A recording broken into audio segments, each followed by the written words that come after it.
आज हम बात करेंगे विटामिन डी के बारे में, जो हमारे बॉडी के लिए बहुत ही इंपॉर्टेंट न्यूट्रिएंट होता है। इसका मेन फंक्शन है कि it helps in the absorption of calcium and phosphorus, जो कि बोन ग्रोथ के लिए बहुत ही इंपॉर्टेंट है और बोन की स्ट्रेंथ के लिए भी बहुत इंपॉर्टेंट है।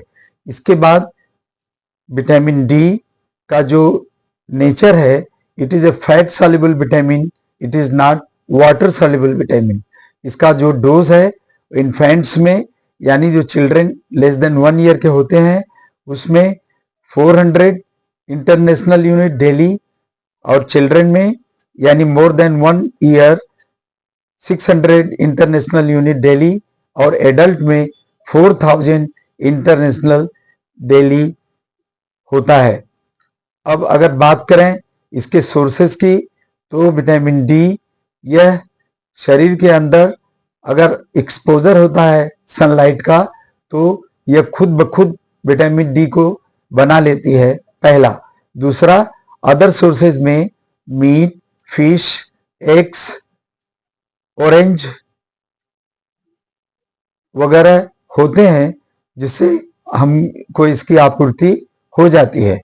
अब विटामिन डी की अगर कमी हो जाए तो क्या क्या प्रॉब्लम हो सकता है। सबसे पहला प्रॉब्लम रिकेट्स होता है बच्चों में, जिसके अंदर बोन सॉफ्ट हो जाती है, और इसकी वजह से जो फ्रंटल और पैराइटल बोन्स होती हैं स्कल की, उनका यूनियन डिलेड हो जाता है, जो नॉर्मली 18 मंथ्स तक पूरा हो जाता है, पहला। दूसरा, बॉडी की वेट की वजह से जो टीबिया और फिबुला होती है वो बेंड हो जाती है, इसलिए इस कंडीशन को बो नी कहा जाता है। तो these are two important things which occurs in children, पहला रिकेट्स और दूसरा बो नी। अब अगर एडल्ट और सीनियर सिटीजन की बात करें, तो उसमें विटामिन डी की डिफिशियंसी से पहला होता है there may be pain in the muscles, there may be dysfunction of the muscles, पहला। और दूसरा, due to the osteoporosis caused by the deficiency of calcium and phosphorus, there may be fracture even after the trivial injury to the bones. A neck fracture is very common in the senior citizen due to deficiency of vitamin D. और आदमी के फाल होने के chances, यानी गिरने के chances बढ़ जाते हैं due to the dysfunctions of the muscles. Vitamin D का जो नॉर्मल वैल्यू होता है वो 30 इंटरनेशनल यूनिट से लेकर 100 इंटरनेशनल यूनिट तक होता है। यही एक ऐसी विटामिन है जिसकी, क्योंकि चूंकि ये फैट सॉल्युबल है, इसलिए इसकी मात्रा अधिक भी हो जाए तो भी यह हमारे शरीर को नुकसान करता है। अधिक का मतलब more than 100 international unit, so it is bad for the kidney and other tissues of the organ.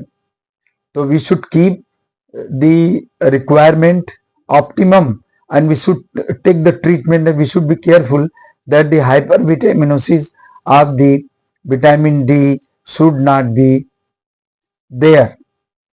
उसके लिए हम अगर ब्लड टेस्ट करके और इसका ट्रीटमेंट करें तो अच्छा है। अब इसके ट्रीटमेंट में हम लोग विटामिन डी का इंजेक्शन लगाते हैं हफ्ते में एक बार। अगर एडल्ट है तो 6 lakhs का, और अगर बच्चा है यानी लेस देन 18 years का है तो 3 lakhs once a week at least for 6 injection. इसके अलावा हम ओरल विटामिन डी भी दे सकते हैं। विटामिन डी जो दिया जाता है वो D3 दिया जाता है, क्योंकि यह एनिमल ओरिजिन का होता है, और यह विटामिन D2 से सुपीरियर माना जाता है। विटामिन D2 जो होता है वो प्लांट ओरिजिन का होता है। विटामिन डी की कमी से आदमी के अंदर न्यूरोट्रांसमिशन में भी डिस्टर्बेंस हो जाता है, और दूसरा कि यह चूंकि हेल्प करता है इम्यूनिटी डेवलपमेंट में आदमी के, तब जब इसकी कमी होगी तो आदमी की इम्यूनिटी यानी रोग प्रतिरोधक क्षमता भी कम हो जाती है। तो विटामिन डी हमारे शरीर के लिए कितना आवश्यक है, हम समझ गए होंगे। अब हम उम्मीद करते हैं कि आप विटामिन डी का अपने डाइट में हमेशा ख्याल रखेंगे और इस तरह से आप अपनी सेहत को अच्छा रखने में मदद कर सकते हैं। Stay healthy. धन्यवाद।